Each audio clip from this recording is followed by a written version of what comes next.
Ar jis nori grįžti? Pasižiūrim. Pirmiausia, žiūrim, kas tarp jūsų dabar, kokie santykiai, kas likę, ne? Kas tarp jūsų, ar likę kažkokie jausmai.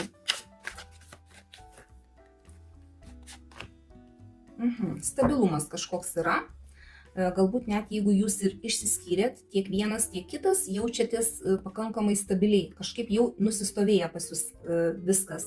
Galbūt netgi jau susitaikėt jūs esat su tuo, kad vienas savo gyvenimą turi, kitas turi savo gyvenimą.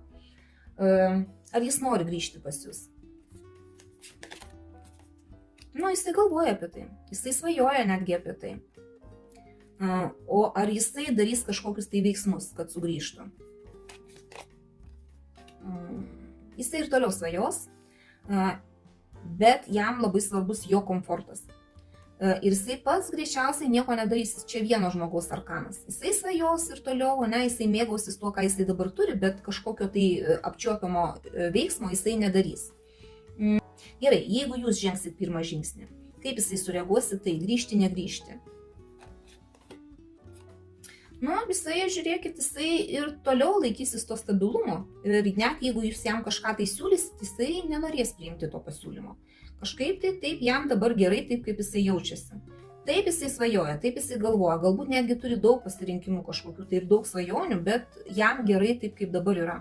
Vienas ir jisai nenori nieko įsileisti dabar į savo tą stabilų, nusistovėjusi gyvenimą, į tokią būseną.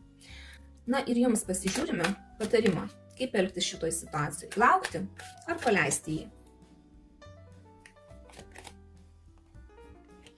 Čia kaip ir reikėtų uždaryti šitą situaciją, todėl kad buvo daug skausmo jūsų santykiuose, išsiskyrėt, dabar jisai jaučiasi puikiai vienas ir jums tiesiog reikėtų uždaryti šitą gyvenimo etapą ir, aušra brėkšta. Palaukti, kol atsiras pas jūs gyvenime kažkas tai naujo.